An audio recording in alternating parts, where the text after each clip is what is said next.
He is the host of the Cold War channel, who is working with the infamous Kings and General. Please welcome David. And this week we are going to talk about the Korean War. And firstly, tell us about the Cold War channel and, of course, Kings and Generals, what you do over there. Of course, thank you very much for having me on, Erlend. This is it's a great pleasure to be here. So the Cold War channel, YouTube channel, with a mission and an idea to tell stories and sort of recount a history of the Cold War, ostensibly starting from 1945, but obviously nothing happens in a vacuum. There's lots of histories that we have to tell that happened prior to 1945. And obviously there's stories that run through the entire time period. And we very much look at the Cold War as not just the struggle and sort of the fight between the United States and the Soviet Union, but more of a label for a time period. It's a label for realistically a period from the end of the Second World War through to 1989, 1991. There's a lot of debate and discussion as to when the Cold War actually ends, but we try to look at that as more of it's a label for a time period. Obviously, the ideological struggle that's happening throughout that is very much the backdrop, but not everything is directly related to it, but there's always that happening somewhere in the background. So we're trying to use the channel as an opportunity to tell a lot of the histories and the stories, some well-known and some not so well-known stories from the period between 1945 and 1991. And do you do more linear, so you shouldn't start from video one, or do you do like I do, like more freedom to this week we wanted, for example, talk about the Vietnam War, or this time next week this will be the Afghan War. You do from, like you said, from 1945 until 1991. We're coming up on our fourth year of putting out weekly videos. When we first started, it was very much envisioned that it would be quite a linear storytelling, and it would be not exactly like Great War style, like week on week, like the Cold War week by week. Not really that notion at all, because the channel would then last forever. But we sort of tried to stick to a rough timeline. But in sort of over the last 12 months or so, we're taking a bit of a step back from that and trying to hit more the idea where we hit major milestones in a chronological fashion, but some of the smaller stories that we'll pick from different time periods and we'll jump around a little bit more. And that's just to keep more of a broad set of subjects that we can work with, and obviously audience interest and things like that. But it's, in terms of how they get written, they reference back to prior episodes that we've done. So starting from episode 1 and watching forward is always would always be the preferred method. Although please do forgive us for the quality on some of the earlier episodes when we were still figuring out, video quality and sound quality and editing quality and things like that. We were still kind of getting our feet at that point. So we are going to talk about one of the early parts of the Cold War this time, which is the Korean War, as we mentioned in the beginning. And as you know, we got to start after 1945 because, as you know, Korea was a part of the Japanese Empire, but they collapsed, of course, after they chose the wrong side, the Axis powers, and Hiroshima and Nagasaki was kind of the end game of the Japanese Empire. So how did they end up dividing Korea? And let's talk about the rule between 1945 and 1950 before we go into the Korean War itself. Yeah, no problem. So the Korean Peninsula had been under the control of the Japanese formal control of the Japanese Empire for decades, since the early part of the 20th century. With the collapse of the Japanese Empire in 1945, and realistically, that surrender can be looked at very much as a collapse. It wasn't anticipated that it was going to happen at the speed that it did. The effect of the atomic bombs, the Soviet invasion of Manchuria, all of that coming together really did affect things. Things moved very, very quickly in August and September of 1945. As a result of that, there weren't a lot of Allied troops in a position to be able to occupy Korea. there weren't any Allied troops actually in position to be able to occupy Korea, the Korean Peninsula, before the Soviets would have been able to do it. But there was an agreement that was made that the Soviets would take the northern half and basically wait for the Allies to occupy the southern half.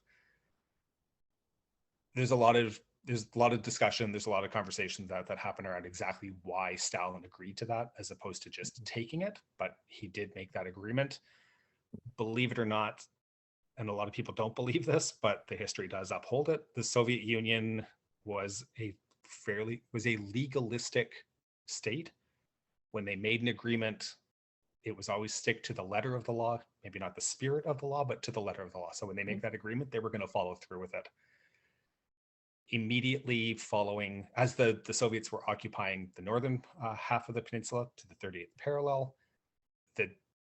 the Allies employed Japanese troops to maintain order in the south, which is something that I think a lot of people, that's sort of, I'm not going to say that it gets forgotten, but it does get neglected in a lot of histories, that the Japanese still had tens of thousands of troops stationed in the peninsula, and they remained there as a security and an administrative function until more Allied troops could begin to be landed on the peninsula to replace them, and that took quite a while, realistically speaking. And I would like to add as well that Stalin wasn't really interested in the Korean Peninsula. Of course, the Allies didn't know this at the time, but later it's found out that he wasn't really that interested in North Korea or the Korean Peninsula at all. No, the Soviet interest in, especially at the time, the Soviet interest in Asia was relatively minor. It was kind of a backwater. You'd see that in sort of Mao's relationship to Stalin and Stalin's relationship back to Mao, especially. And then the way that the Civil War plays out, and then Chinese reliance on the Soviet Union and Chinese non-reliance on the Soviet Union, etc. So that all very much plays into the Korea story later towards 1949 and 1950. So. So let's talk about the rule of both sides from north and south, because as we discussed earlier, it was off the record, it was pretty shit. I mean, that's not sugarcoated, but even the south and the north, it was both shitty rulers. Yeah, they were both dictatorships. I mean, that's really what was established. I mean, obviously Kim Il-sung in the north, Kim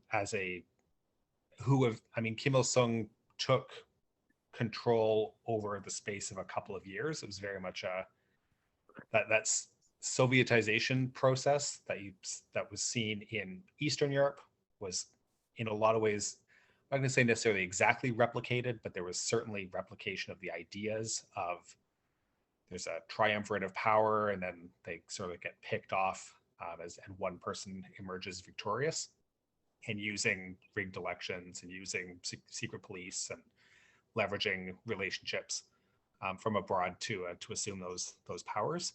That's ultimately, North Korea was absolutely a dictatorship, established as a totalitarian by 1948. That was all pretty much done and dusted, and Kim Il-sung as the undisputed glorious leader of North Korea. We all know how that went. And that story just gets weirder and weirder as the decades go on.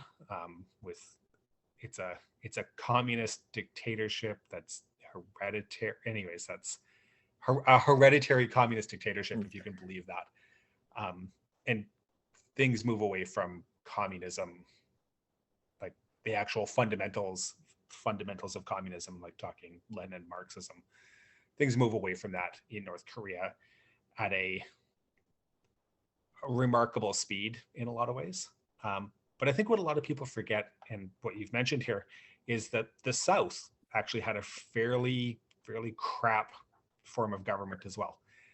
They were absolutely set up as under a dictatorship. There was the pretense of democracy and of like this adherence to liberalism, but because the government in South Korea was more than happy to toe the American line and to accept the money and stand as a bulwark against communism.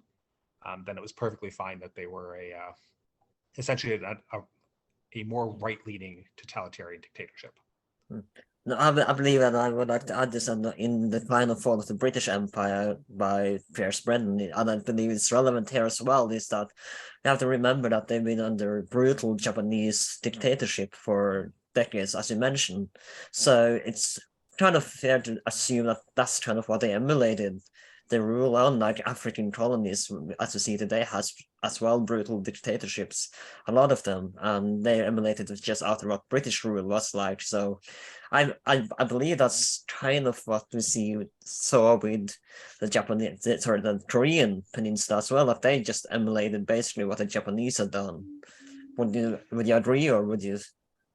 I'd say without a tradition of liberal democracy and like a natural evolution of liberal democracy, for those ideas to sort of to take root or to want to fall back towards, it's very easy to say that yes, it was, this is just replacing one dictatorship with another, and that's the natural order of things. I think given the opportunity, there's absolutely no reason that any country can't assume a democratic institutions, but it does take a lot more work when there isn't a strong foundation of legalism, of political liberty, of freedom of ideas, and what's the word I'm looking for, and a reasonable, peaceful transfer of power. Those things are all really important when it comes to establishing democracy. Korea's it took until 1988 for dictatorship to sort of take a step back and actually go by the wayside in Korea. And by 1998, the dictatorships finally had stepped back and actual democracy was installed. And we could have a whole different conversation. I can hear people yelling right now. There's a whole different conversation about how democratic is Korea still as a result of the influences of the chaebol and like these big the industrial conglomerates and whatnot. But it's certainly very different now than it was in 1988, than it was in 1968, than it was in 1948.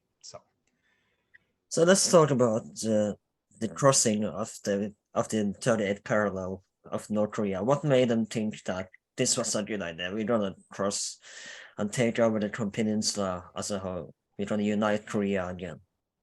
So the North Koreans had floated the idea several times over the course of a couple of years leading up to the actual invasion. They'd floated the idea of wanting to invade the South, but obviously they needed support. They felt they couldn't do it on their own. They needed material support. They needed moral support sounds kind of weird, but they were going to need international support on the international stage. And that was obviously going to come from Moscow, from Stalin. The detonation in 1949 of the first of Joe 1, of the first Soviet atomic bomb, that obviously sort of ended the US's nuclear monopoly, which certainly would help to change the equation in the Soviet mind of how much more of an equal they were suddenly to the United States, who was seen as the great protector.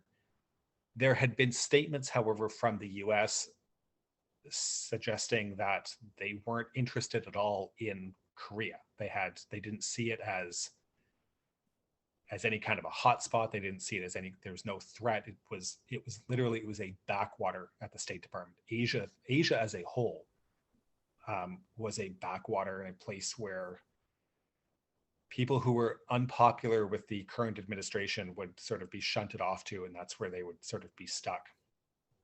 General Macarthur was, as the governor of Japan, the military governor of Japan, was responsible for Korea. And by this time, to be fair, and I will say this up front, I am no fan of Douglas MacArthur. I have a lot of issues with lots and lots of things that Douglas MacArthur did throughout his entire life and his career. But some of his actions in the lead up to the Korean War and then even during the Korean War, I think were absolutely reprehensible. Some moments of brilliance when you get something like the landing at Incheon, but in terms of his overall allowance of how things progressed in the war in the early days, a lot of that is absolutely on Douglas MacArthur. He ignored Korea. He never had any interest. He never recognized it as being anything important. And the North Koreans knew this. And the Soviets began to understand that. And as that understanding came about, and as the Soviets felt that they were much more on equal terms with the US,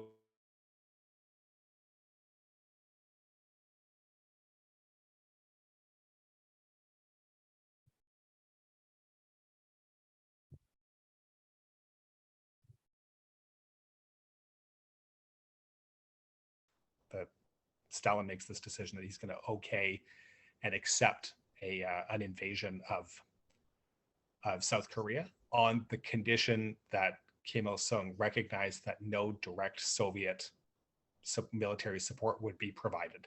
There was not going to be Soviet troops to be committed to that in the event that North Korea got into trouble. This is where Mao stepped in, and there was always kind of a fraught relationship between Mao and Kim Il-sung. They were not buddy-buddy. But Mao reluctantly agreed that in the event that things went completely sideways for the North Koreans, that the Chinese would intervene under certain conditions. That happened a little bit later from the Soviet decision, but that was something that was eventually greenlighted as well. So the North Koreans certainly felt that they were in a strong position where the US was disinterested, and they were going to be receiving support as they needed, coming from their erstwhile allies. So why did they choose, even though they knew that they were both terrible dictatorships, did they just view South Korea, the US, I mean, as a lesser evil in a sense? And was it simply because they did not have the support of the Soviet or China that the US chose to support itself? The US was supportive of the South. Do you mean after the invasion happened? And yeah, something like okay. That's it. It was an assault of communism against capitalism, against an ally. It may have been an ally that they were ignoring completely and not really thinking much about, but it was absolutely this ally that the enemy of communism was then attacking. Domestically in 1950, you've got the McCarthyism is absolutely raging with HUAC and the rooting out the threat of communist spies, the atomic spies. Those trials are happening. That's, Alger Hiss and Whitaker and like all these cases, the Rosenbergs, like all these cases are coming to light at this time. And communism is definitely seen as this threat to global and to American security. And as that's happening, obviously you get North Korea that suddenly decides that they're going to invade. And there's this mad scramble to, can I swear on this? Of course, be my guest. Perfect. It's that holy shit moment. Like, we've completely underestimated what's happening here. We need to do something. The US had withdrawn troops out of Korea back to Japan because they didn't see it as that there was any credible real threat that something was going to happen. And suddenly it was this massive like reversal of that they needed to change their position, change their footing, and start putting troops back onto the Korean Peninsula to try to shore up and to try to save and support their allies. The US at the same time, like from the 5-year period between the end of the war, the Second World War, and the start of the Korean War, they had massively scaled back their military, which demobilization is an American tradition after war. There had been very little investment into new technology. There was very little investment into training, into supporting and really sort of like maintaining a large standing army. That just wasn't the case in 1950. And the Korean War changes this. The Korean War, like there's NSC 68 that's published in the before the Korean War starts, but it's a national security document that's produced highlighting that the US is unprepared for a war and highlighting the need to make massive investments. And then suddenly the Korean War happens, And NSC 68 doesn't even receive any debate. It just gets signed, and the military industrial complex has an absolute field day for the next 40 years. So let's talk about how many troops. You talked about they were demobilized in Korea, but how many troops actually were on the peninsula, on the southern half of Korea, at the time of the invasion? You know what? I'll be honest. I don't have a number for you. It was not more than, I don't believe it was more than 10,000 troops, American troops, anyways, that were on hand immediately. It was a very low number. Relatively speaking, when you've got half of the North Korean army, that's suddenly, and the North Korean army is, they're driving, updated, modernized T-34s. Like they've got current Soviet equipment for the time, contemporary, current, up-to-date Soviet equipment at the time against. I don't want to speak ill of the American troops that were there, but basically against reserve, like almost like reservist troops. They were sitting there that were under-equipped, just not prepared for any kind of combat situation.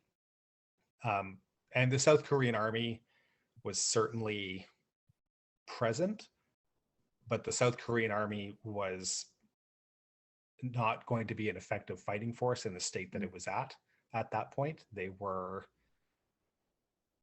largely used by the regime to maintain domestic order, as opposed to being trained and prepared to fight basically policing, in other words. Yeah, exactly. And that's they were not fit for purpose to face off against a foreign combat army. Was it a shock when the North invaded for both the US and South Korea that they suddenly came in out crossing the third parallel? To be honest, it was probably less of a shock for the South Koreans. There'd been skirmishing almost like minor border crossings that had been happening for quite a long time, months, years even, and escalations leading up to the actual invasion in June of 1950. So I think the South Koreans were probably more aware of the threat, but all of those calls and those pleas for any kind of assistance or warnings were falling on deaf ears at military headquarters in MacArthur's military headquarters in Tokyo. MacArthur basically had surrounded himself at this point by yes men, people who were only going to tell him what he wanted to hear. He didn't recognize that there was a threat in Korea, and ignored any kind of intelligence warnings, ignored anything. It took, from some reports that I've read, it took almost 2 days for things to really be recognized as a serious major invasion, where they suddenly needed to respond and started emergency transfer troops from Japan onto the Korean Peninsula, activation of air forces to be the Far East Air Force, to be able to provide air support to South Korean and American units on the peninsula, and just to try to slow down the North Korean onslaught. I'm going to go on a limb there. I kind of compare this to the German invasion of the Soviet Union, because, as you know, Stalin as well did not want to believe. It took several days for him as well to believe that, actually realize that the Germans, they attacked, even though they had a pact, non-aggression pact, they did break that pact. So it's kind of sounds as really similar to that when they invaded during Operation Barbarossa. So it's kind of doesn't sound too far off in MacArthur's case. Yeah, I don't think that there's too much difference in any kind of a surprise attack. I think that's the thing about analysis. It's always 2020. Like, it's pretty obvious to say, like, you can sit there after the fact and say, yeah, it was pretty obvious that they were going to attack. But there's so many other instances and so many other cases in history where it looks like there's going to be an attack and then it just doesn't materialize. Yeah. It's that, it's like, do you prepare fully for every single situation, like, every single possible, or is it, do you roll the dice and you win sometimes and you lose sometimes? So how quickly does it take for MacArthur to send troops back to Korea and to start fighting against North Koreans? Within a week, there were troops being moved from Japan. Actually, within days, there were troops being airlifted into Korea to help try to stabilize, or at least to slow down and blunt the Korean offense. But it takes longer to start reactivating units coming from the US, pulling from other theaters where they're stationed, Philippines, and start moving those troops into combat positions in North Korea. In the meantime, what's happening is that North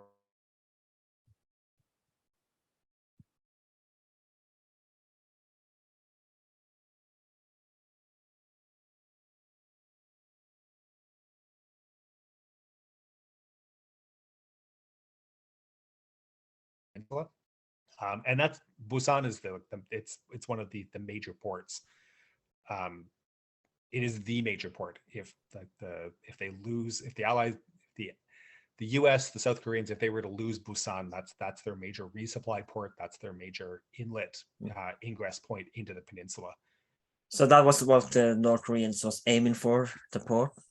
Yeah, absolutely. And as their offensive moved south, the South Korean and US troops basically were collapsing backwards and retreating backwards towards what became known as the Busan Pocket, which was an area surrounding the city. There's a fair distance out from the city, but it's this pocket of area like around the city of Busan, protected on one side by the Naktong River. So there's good defensive positions that happened there, and the Allies, I'm going to refer to them as the Allies because it eventually turns into a UN operation where it's the UN forces basically fall back into this pocket, set up their defensive perimeters, and the North Koreans are sitting there just breaking themselves, trying to cross and break through some of the lines to try to break into the pocket and actually force the Allied forces off of the peninsula. And it was pretty touch and go for quite a while. The US was relying heavily on both tube artillery, but especially on air support. They were bringing up, because obviously aircraft are easier to bring into a theater and faster to bring into a theater than massed troops with support and logistics and whatnot. So, I mean, the US was very much relying on close air support and even strategic bombing to blunt and to really to try to hit and stop the North Koreans from breaking through the Busan Pocket. So before going to the type of warfare, let's talk about the warfare first. What kind of warfare? Because it was more or less guerrilla warfare, if I remember correctly, that the North Koreans were trying to run. And probably from World War II, what kind of warfare did the Americans have in? Because I imagine they have experience from fighting the Japanese, right, in World War II in China and in Asia, in Asian Pacific in general. So how did they learn from fighting the Japanese in World War II in the Korean War? Did they use any of the techniques they learned there? Yeah, so there's a couple of different. There's almost like there's a couple of different phases of the war. After the initial retreat back into the Busan Pocket, they're setting up defensive perimeter, and it's very much a defensive line that they've set up. And it's about trying to use artillery and air support to break up any North Korean offensives that were trying to break that. And that's that's a pretty standard military operation in that, like, set up your defensive line and I'm not going to say let the enemy come at you, but try to break up their logistics and stop them on the line from breaking through. Macarthur then sets up in September or October, basically goes ahead and plans and executes what is by any account one of the finest military operations that's ever taken place, with the landings at Incheon. And Incheon is a port city. It's the port access to the city of Seoul on the western coast of the peninsula. Kind of a risky and kind of a dangerous. It was definitely a risky invasion, but it was perfectly conducted, perfectly pulled off. And he manages to land tens of thousands of US combat troops behind North Korean lines and cuts off North Korea's logistics and supply access. Captures Seoul not as fast as they should have, and then those forces coming in from Incheon seal off North Korean troops that are still in the south, and then they begin a march north, like an offensive north across the 38th parallel, heading towards past Pyongyang and heading towards the North Korea Chinese border. And there's a change that, again, there's a change that happens there. But what's happening is a lot of those North Korean troops in the south are, if they're deciding to fight on, then there's definitely like this guerrilla type warfare that's breaking out, as some of those groups are trying to move north to try to move back into North Korean territory, or they're surrendering, they're being killed, captured, whatever that happens to look like. The UN troops moving forward towards the Yalu, that's a very, what should have been a standard armor-led mobile assault. MacArthur's decision to start splitting armies into small groups and spread his forces very thin, moving northwards. If you look at the shape of the North Korean peninsula, or the Korean peninsula, as it moves north, it starts spreading out. It starts actually opening up and gets wider and wider. So instead of using sort of the line around north of the 38th parallel, which is where it's fairly narrow, where you can concentrate your troops and create a line, he takes the same number of troops and starts diffusing them and spreading them out as he moves north towards the Yalu. The Chinese responded to this, seeing that as a threat to their own territory. But keep in mind that the PRC had only been established the previous year. They were still very, very nervous that the Western forces were going to try to invade and try to overthrow them, try to remove them from power, and the US restore its, the KMT and Chiang Kai-shek from Taiwan back into to mainland China. So Mao commits ground troops, and there's this massive Chinese-led counteroffensive that breaks and actually creates the longest U.S. retreat in military history. And they've come back down, and they're actually well below Seoul at one point before things sort of stabilize again, and then things push northwards. And this is all very mountainous, really rough terrain, similar in a lot of ways to Italy, but with much colder weather. So, I mean, think of what you know about the Italian campaign, starting from 1943, but with much harsher, colder winters. Did the US troops have the right clothing? Because as you know, that's kind of essential when it comes to winter warfare, especially winter warfare. Did they have the right clothing, or did a lot of troops freeze to that, or like with the Stalingrad offensive, or did it wasn't?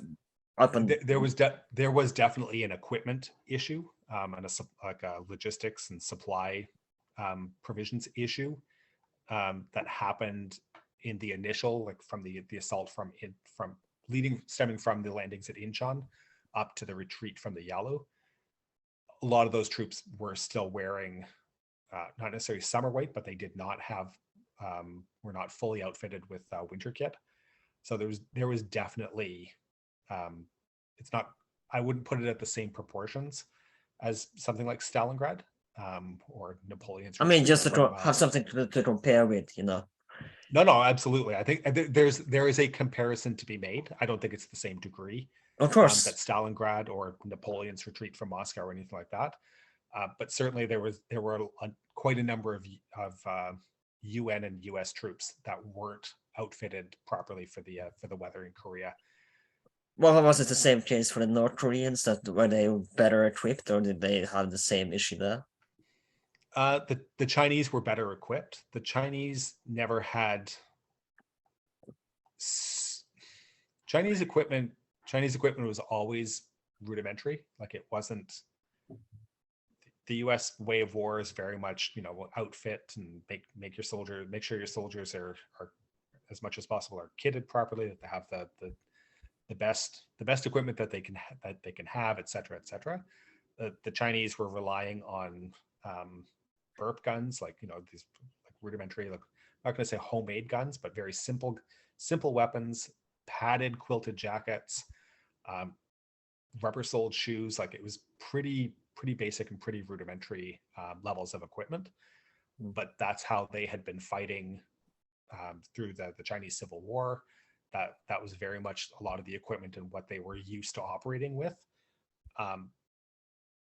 I guess there's a state of mind thing that happens in there as well. And the Chinese, this is a gross generalization, and people can yell at me in the comments later. There's less of I'm not going to say that there's no concern for the welfare of your troops, but there is less concern for the welfare of your troops than it's the difference between a conscripted army versus a citizen soldier army. If you have troops that are, you know, the concept of the citizen soldier, it's beholden on the military and the military leadership to make sure that you're looking after the welfare of those troops. It's a different attitude in terms of how you look after your soldiers. So, and something we should add as well, because contrary to what many people may think, for the US at least, maybe not the North Koreans, this was not a war for territorial expansion. They just wanted to keep the line, the 38th parallel, where it was. But I want to ask as well, and this is a what if question, but if they had completely ignored that they were not going to do a territorial expansion for the South Koreans, do you think they would have won the war if they actually tried to cross try to move into Pyongyang themselves? I would say that there was, it's a difficult question to ask. I'm not necessarily like big on counterfactual. If the only opponent that the UN forces, that the US forces were going to face was the North Koreans, absolutely the US would have won that. But it wasn't just the North Koreans. They had Chinese support, they had Soviet support. And the reason that, and I think what you bring up there is actually really important. North Korea, the Korean War itself was by US definition was a limited war. It was a war of containment. It was not a war of rollback. This was a debate that was happening in US political circles at the time. What was the best way for the US to try to, quote unquote, deal with communism? Was it to follow George Kennan's line of thinking and reasoning, where to contain? Don't let communism expand any further, but if it's already communist, then it's not an attempt to try to remove the communists from power there. And that's really how Truman ended up marking delineating and sort of defining what the Korean War was to be. It was going to be a limited war of containment. It wasn't about restoring or removing communism from the entire Korean peninsula. It was about restoring that dividing line of the 38th parallel. That's what the war was about. Because again, if I remember correctly, they did have troops in Pyongyang. The US did have at some point troops in Pyongyang, in the capital of North Korea. They did. On the march to the Yalu, the Western troops had absolutely occupied Pyongyang. And then on the retreat from the Yalu, as they were being pushed back south, they were pushed out of Pyongyang. And North Korean troops reoccupied Seoul at one point. And then there was this pushback until about the summer of 1951, where the lines they weren't exactly the same position that they were in at the beginning of June of 1950, but remarkably similar. And that's from the summer of 1951 until the ceasefire agreement in 1953. That's the lines didn't really move a lot. There was some movement north, some movement south, and there was this like waving sort of motion that happened along the line, but it really did sort of fix itself back to relatively close to where it was before the war was even fought. So it was 3 years of fighting and literally millions of people killed. There's, I mean, the estimates are 2.5 million Koreans died through the Korean War for little to no gain. But for a lot of people in the West and like the US, and if I, and I'll give you my opinion in a second, people looked at it as was the war a win? Was it a loss? Was it a stalemate? What was it? It was a win based on the political objectives, which was to contain communism to its pre-1950 borders, which is what they did.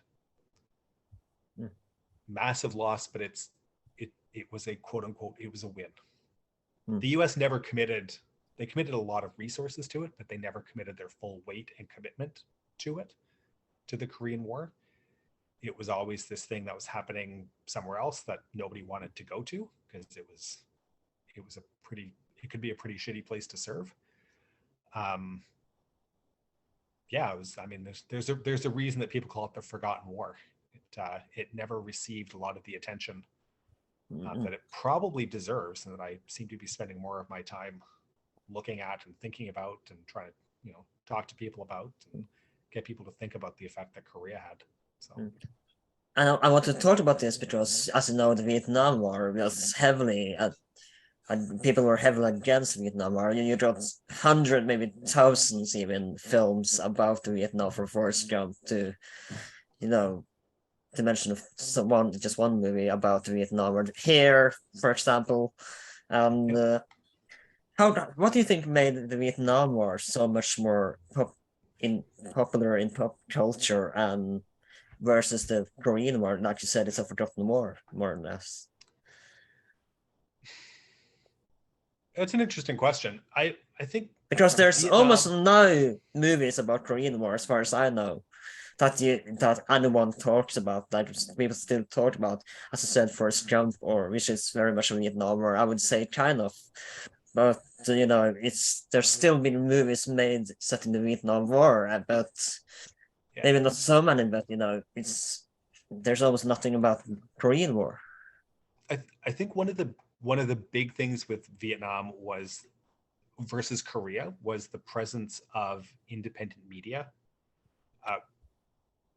Vietnam was very, very heavily covered in the media. There was news, TV, like news correspondents and news crews with cameras and taking pictures and filming things with little censorship, and they could sort of move around the country as they wanted, and it was being beamed back live into people's televisions, and it was on the 6 o'clock news every night. Vietnam was very much present in the mind of Americans. The Vietnam War only became super unpopular in the mass, amongst the mass of Americans, once the Americans realized that they were losing. It was a popular war, like in terms of its popularity numbers, small vocal minority of people that was speaking out against the war, and there's lots of focus on that movement. But there's, the Nixon's silent majority. Like there was a lot of people in the United States that supported Vietnam, and they were comfortable with what was happening in Vietnam until it became very, very obvious that the U.S. was not going to win this. It's not that America doesn't like war. America doesn't like wars that they're not winning. Like I don't know, that shouldn't be a controversial statement. It may end up being one here, but that's very much the truth. America likes to win. Everybody likes to win, but America's really big on liking to win. Korea didn't have that same level of coverage, that same level of media involvement. It was the second, when it broke out, the Second World War had just ended 5 years before, and there was a lot of people that just really wanted to put their heads down and get back to, they didn't want to go to war again. They just wanted to get on with their lives and be normal.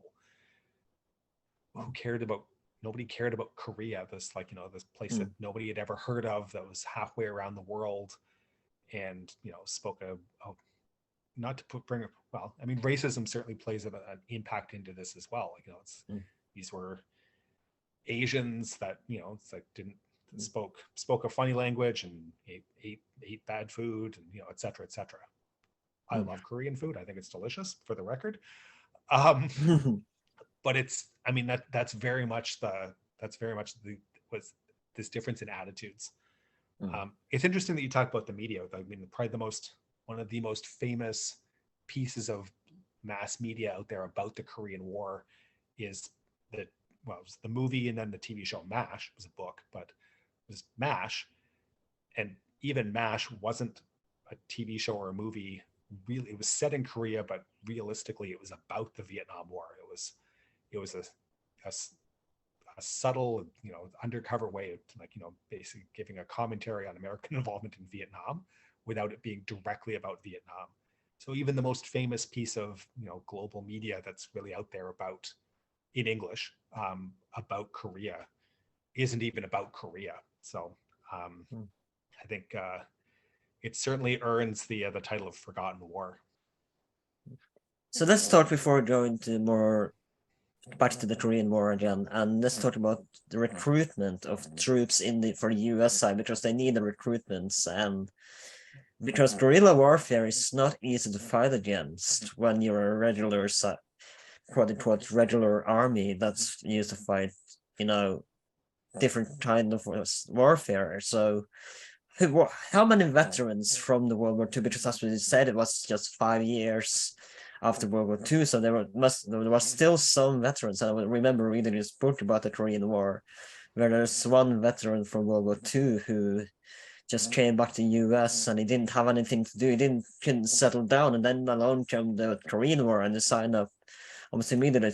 And do we know how much percentage this was from recruiters that came back to the US Army after the Second World War, and how many new people that were recruited fresh out of high school or just didn't have any other jobs that came to join the US Army? I don't have specific numbers on that. Keep in mind that the US at the time, the select service, the draft was still in play. So like draft numbers, they just sort of, they draft a larger pool in any given year and like scoop those up. Depending on specialist positions, there were a lot of Second World War veterans from specialist positions, and I'm thinking like pilots, and very, very specific, like highly skilled, highly trained specific jobs. A lot of those positions, they were recalled back to service. They'd been mustered out in 1945, 1946, but they were being recalled back to service to be able to fill needed positions that were needed immediately in Korea, while the conscription sort of thing grabbed in that bigger net of troops. A lot of the fighting in Korea past 1951, it moves away from, there's a guerrilla aspect to it, but it not necessarily behind the lines so much as there was definitely a front line. It might have been kind of a rough, it certainly wasn't like a First World War front line where it's, there's miles of trenches and et cetera. But there's these frontline positions being supported by, the American use of artillery is probably rivaled only by the Russians at this point. Americans absolutely rely on artillery and air artillery, close air support, to support a lower number of combat troops on the ground. But there's very much like these frontline positions, this frontline area where a lot of the fighting was happening. There was action that would happen behind the lines, but it was a much more limited scope than even what you saw in Vietnam. So let's talk about POWs, or prisoners of war, for a second. And we're not going to dive too much into this, but let's talk about treatment on both the North Korean side a little bit and the treatment of North Koreans on the US side. And as we talked about before the recording, there was attempts of brainwashing US troops, though mildly successful, you can say, on the North Korean side. There was a few, but there was just minority that became brainwashed by the communists. So how come they weren't so you think that and I think I would too myself, I would probably be if I was a prisoner of war in sitting in a cage and all day and being brain drilled all these lectures about communism. I think personally I probably would be brainwashed myself, but I don't know about you, but what do you think made so few people being brainwashed as POWs when they came on the North Korean side? So the experience, especially the initial and early experiences that POWs would go through after being captured, were tended to be incredibly difficult and incredibly harsh. The treatment of captured Allied soldiers, like UN soldiers, whether they were American, Canadian, Brits, Turkish. I mean, it was Belgian, French, whomever it happened to be. There was certainly a very wide variety of nationalities that were represented as fighting for under the UN flag in Korea. When they were captured, their initial experiences, they were often they were beaten, they were held in, as you said, they were held in cages. The food was could be absolutely atrocious. As a picky person, I think I wouldn't have liked being a POW. I think it would have been from everything that I've ever read, it was I mean, to describe it as a miserable experience is actually probably a gross understatement. And then all of those things, and then there being, oftentimes they'd be wounded, so the medical care would be pretty poor, and then they were needing to be moved back from the lines where they were captured, being moved oftentimes not even like to like the northern part of North Korea, but moving across the Yalu and being held in China. That happened, or they were being moved very far away from the lines. And that was movement that would only happen at night, and it was forced marches.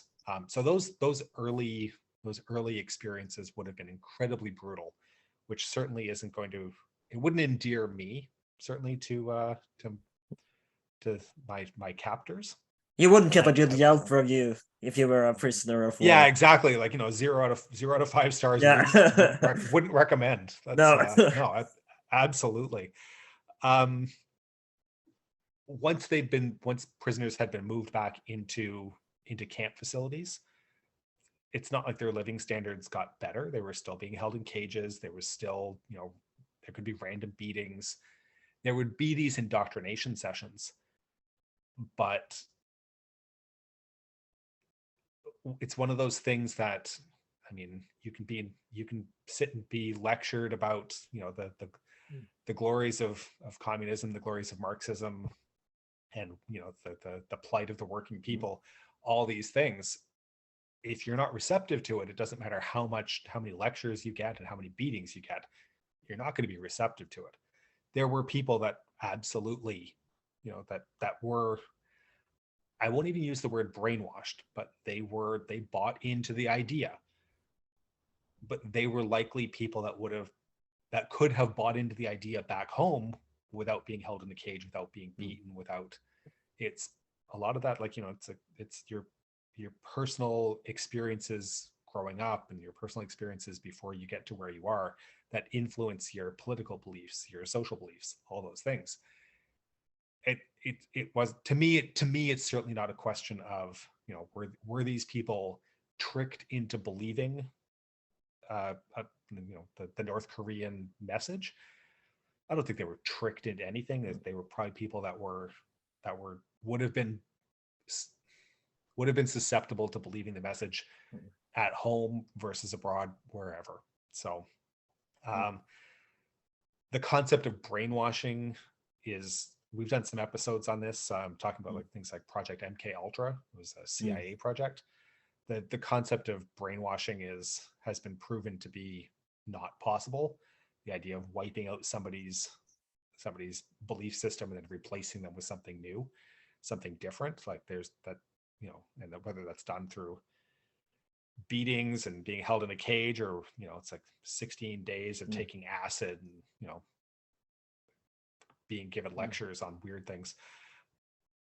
Like I think it's very clearly demonstrated that these things aren't possible unless the person is already willing to believe the ideas in the first place. So Do we know if there was a sexual frustration among the POWs, like was homosexuality?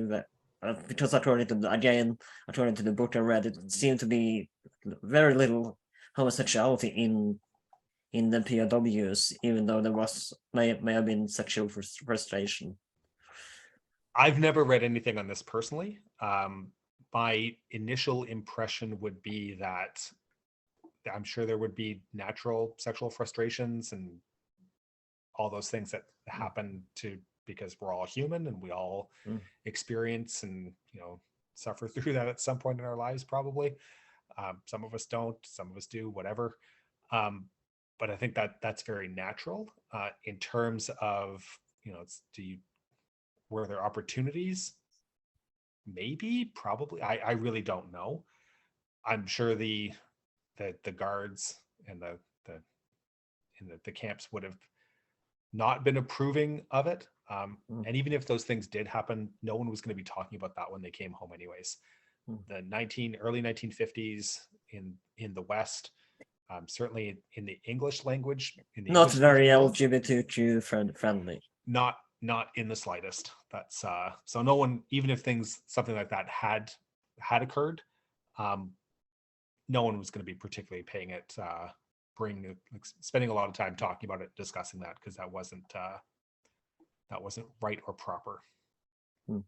Something I want to talk about before we go into moving on is the common people of the victims, if you will, of the Korean War. So what was it like for them? And again, I will refer to this book that I read on the topic, where this one kind of stuck with me a little bit, because there was a US troop, I think, that was talking about helping this old Korean lady, as she just looked at him and was like, haven't you done enough already? Yeah, so I think I mentioned this prior. Korea saw one of the largest civilian death counts of the Cold War. It's this myth that the Cold War was this bloodless, it's this bloodless event where nobody died because there was no shooting. Like the Cold War was incredibly violent and millions of people died. The estimate is that anywhere from 2.5 to 4 million Koreans died during the Korean War. That's a 3-year period. That is a staggering number of people. Yeah. And some of that is through starvation. Some of that is through deprivation. A lot of that is as a result of aerial bombardment. The United States used their Air Force as a blunt weapon, conducting strategic bombing against a very limited number of strategic bombing targets. I mean, traditionally, like, the idea of a strategic bombing target would be industrial centers. They would be, power plants. They would, things of, that sort of lend strategic resources to a country. Those were all hit and destroyed within the first month of the war. And there was, it's like, so you've run out of strategic targets, but there's lots of buildings still that you could target and bomb, but people live in those.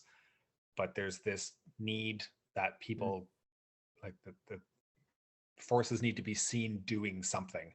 So the US would just bombing anything that moved. They were bombing any kind of building they could find. Does this come back to the racism? Sorry for interrupting you a little bit, but does this come back to the racism again? I'm not going to say that this was because of racism, but there certainly wasn't a viewpoint of upholding the Korean citizen as being this person to protect and to defend and to protect. That wasn't. They were to put it, for lack of a better word, they were subhuman, more or less. I'm not going to use. I'll be honest. I'm not going to use those words. I don't think that this was overt. I don't think it was overt racism. But there certainly wasn't an idea that we have to protect these people. It was. I mean, I'm not saying they are. Of course, they're not. They're people like you, of course. But just using this as what they would thought back then. I'm just saying I don't think they are at all. Of course, but don't hate me in the comments. But just use an example of what they thought back at the time. what ended up happening was the US was using B-29s, like the same bombers that they used to bomb Japan at the end of the Second World War. They were using B-29 bombers to drop massive payloads of weapons against any kind of building that they could find north of the line of battle. The estimates are that even by the summer of 1951, there wasn't a single two-story building left standing in North Korea.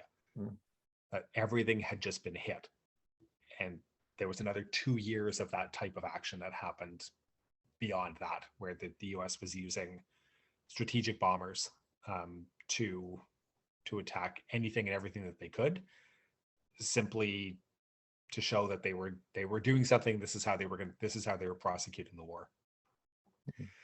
What this ends up with, though, is that there's, as I said, this massive and tremendous loss of life.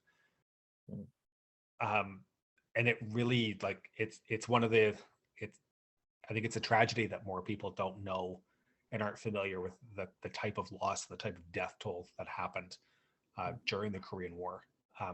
We talk about, like, oh, well, it's, 50,000 dead. Like, we're talking about, Allied soldiers, but it's more than that. It's the Korean people. These are the people that you're supposed to be there trying to bring freedom to and trying to protect. And instead, it's this wholesale massacres, for lack of a better word.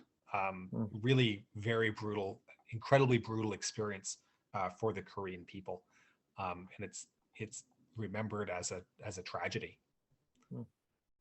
Speaking of bombing, we of course have to mention that there were talk about nuking the North as a means of an end. And how do we know how close we were to actual nuclear bombing of the North Korean side of Korea?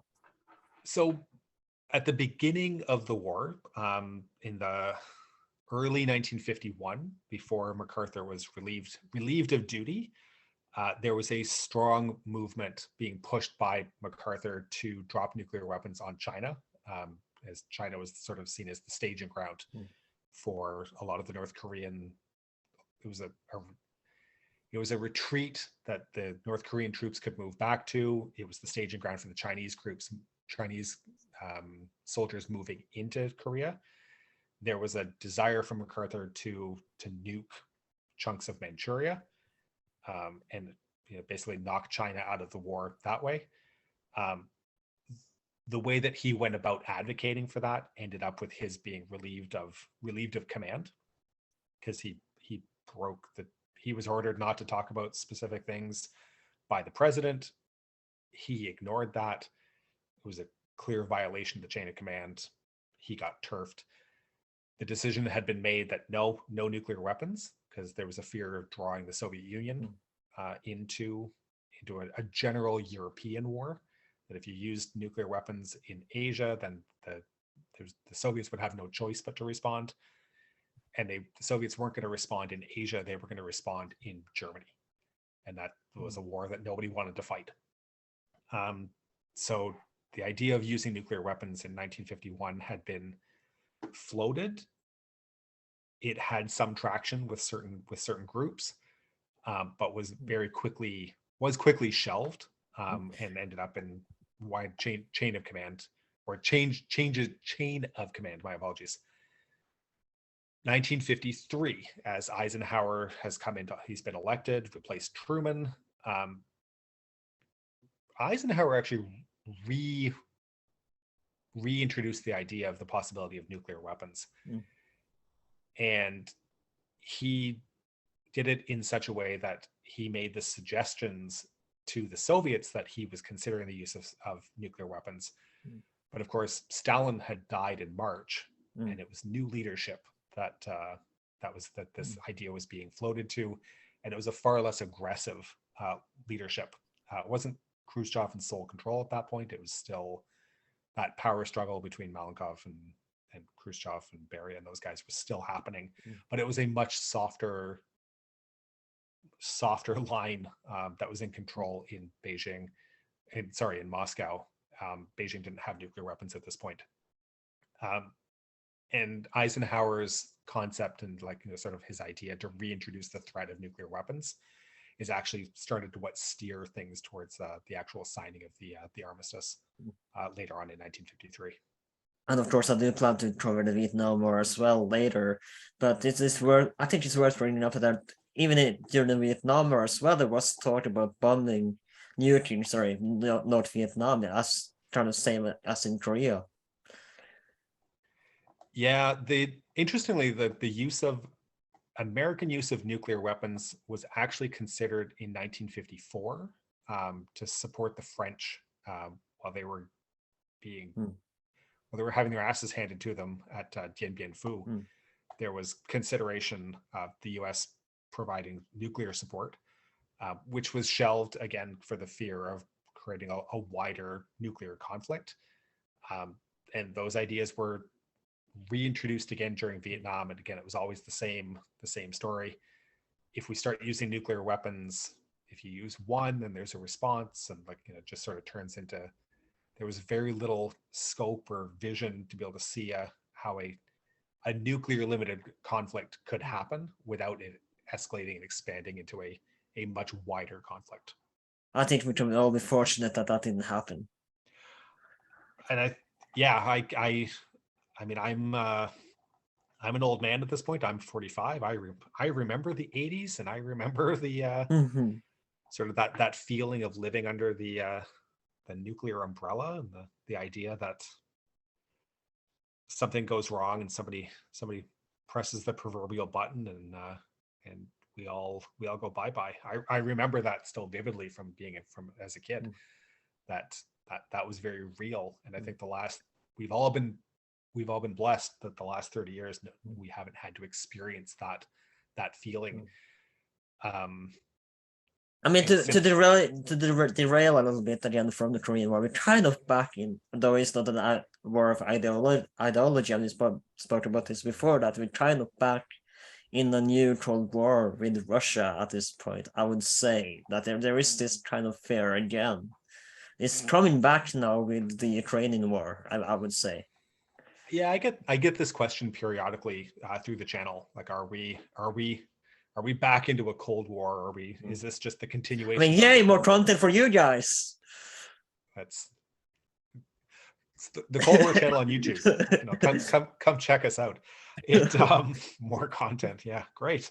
Let me get through the first 40 years of this, then we'll start on the second one. I very much feel that we have similar conditions being created that could lead to another Cold War, but it's not the same. This isn't a continuation. It's not exactly the same. China. This isn't. You can't necessarily look at this conflict with China that some people want to see and want to imagine and want to foist onto us.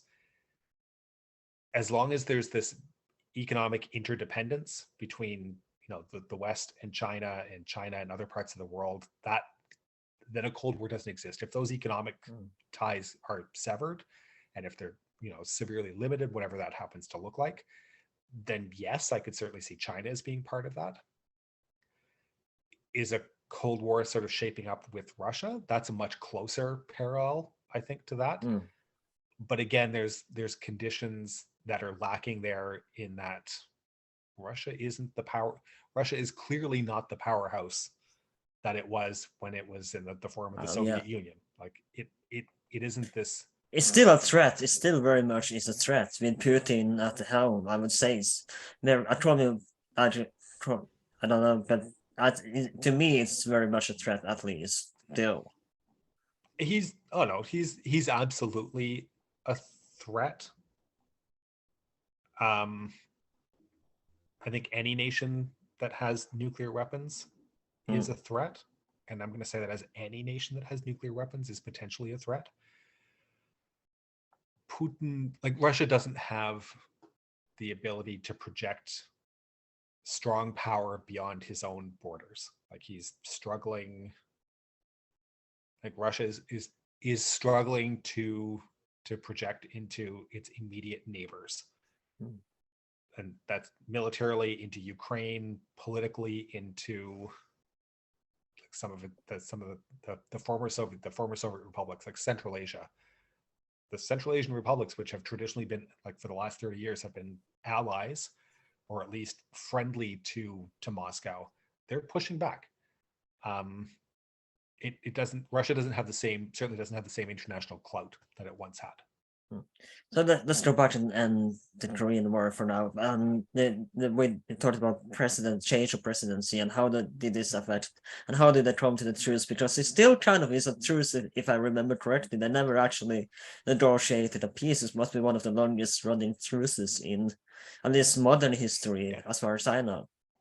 Yeah, it's like officially the Korean War was never declared as a war. It was a police action. That was the official name of it. But it was a ceasefire that was signed in 1953. There was never a formal peace treaty or like anything that's, so technically in some ways I guess you could say that the Koreas are still at war with each other. But Eisenhower ran part of his ticket that he ran on in the 1952 election was to end the war, like American involvement and end the war in Korea, because it wasn't a popular war by any stretch. Again, Americans like it when they're winning, but there's no winning, like when you're sort of in this stalemate. So he runs on this ticket to end the war, and he sees the threat of nuclear weapons as being a fairly effective way to do that. And they step up sort of these offensives and sort of to gain as much advantage as they can. One of the sticking points actually like towards achieving a sustainable ceasefire was about how to deal with POWs and the exchange of POWs and bringing them back. And there was reluctance for the North Koreans to admit that they were treating people horribly. There's this whole thing. And it eventually happens that they come to an agreement that the North Koreans are getting less support from the Soviet Union under the new leadership model regime that's establishing itself in Moscow, and it does come down to this peace treaty along the line of control, which is now the DMZ, which is a phenomenal nature reserve by all accounts, where the North Koreans are sitting on the north side and the South Koreans are sitting on the south side. And it's like one of the most heavily land-mined areas in the world, but a beautiful nature reserve. And there's crossing They points. got that going. It's funny, like that's the DMZs, these demilitarized zones that get set up between conflict areas, whether it's the sort of the Green Line in Cyprus or the inner German border before unification. Like all those DMZs end up turning into these nature zones where animals and vegetation, all these things absolutely flourish because there's no human involvement or interaction that happens in there. Because sometimes humans are absolutely the worst. But the DMZ gets established, and it's this line that's sat there since 1953 that is really one of the most heavily armed borders in the world. The Kim family dynasty has really entrenched itself.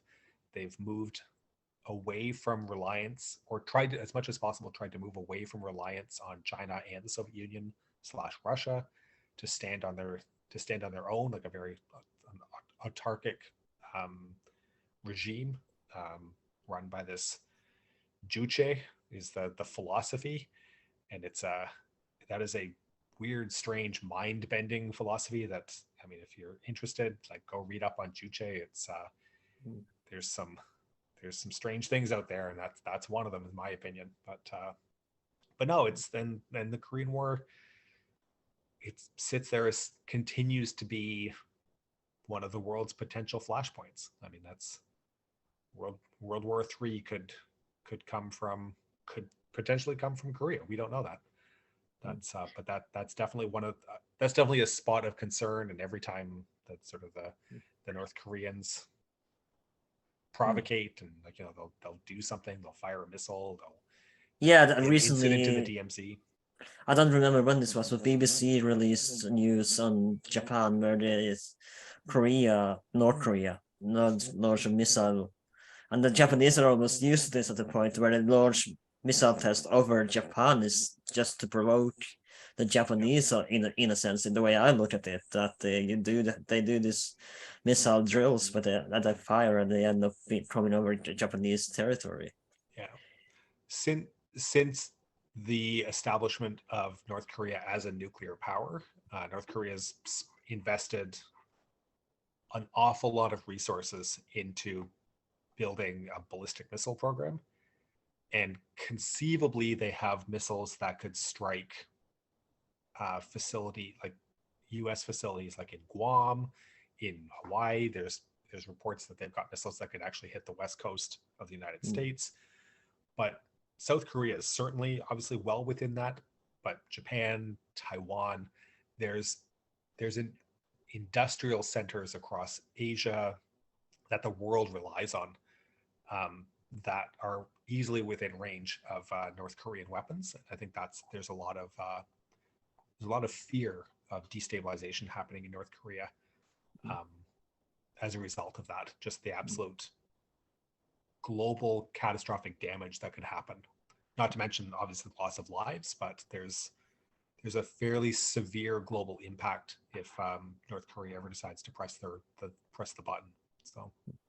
And let's just the line didn't really change at all, did it? The 38 parallel, it's still the same as before. So it was kind of a pointless war in a sense. With the line, there was no line change. It's still the same. The kind of technically, like we said, still at war, and lives were lost, but nothing really changed. The north was still the north, and the south is still, the south is much better now, of course. But sorry, so just a second, but it's still nothing really changed in terms of territory. Cut out there for a second. Yeah, you did too. Sorry. Yeah, sorry about that. One of the biggest things that you can sort of say about the war, and I've seen people make this argument, is that the biggest contributing thing that Korea got from this is democracy and freedom in the South. It took until 1988 for the military dictatorship to step back and for a democratic culture to start being established and being built. But now in 2023, South Korea is free. It's relatively fair. It has challenges, and there's things that there's undercurrents that exist in the country. That, if you're aware of them, are quite interesting to explore. But while North Korea got famine and dictatorship, South Korea has eventually come to be a thriving, successful member of a liberal society and a liberal order. So that's hopefully, that might be, it took a long time, but that's hopefully the greatest thing that came from a lot of death and destruction. North Korea essentially just got kind of, for the lack of a better word, just stuck in time. They kind of still in, and time hasn't changed at all. Time kind of stands still in the north. It's a country that I can't convince my wife of this, but it's a country I really want to go visit. I wonder why. I'm stupid sometimes.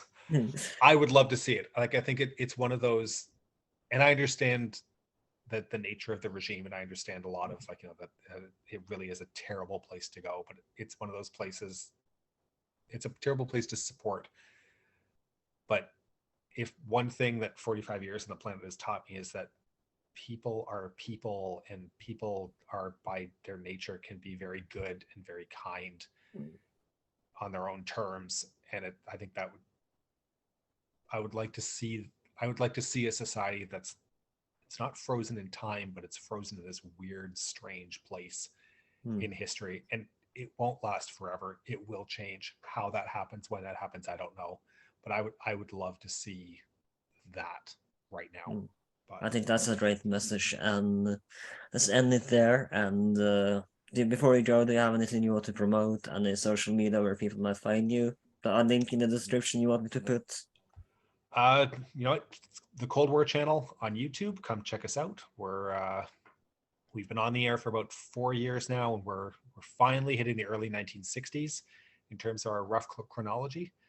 We've moved forward and backwards a fair bit, but we spent a long time looking at the 50s, and we're finally moving into the 60s and starting to get into some different things. But come check us out. We think we're doing good work. We hope people are enjoying it, and yeah, that's the Cold War channel on YouTube. Check us out. And you have Twitter as well, of course. Where can people find you there?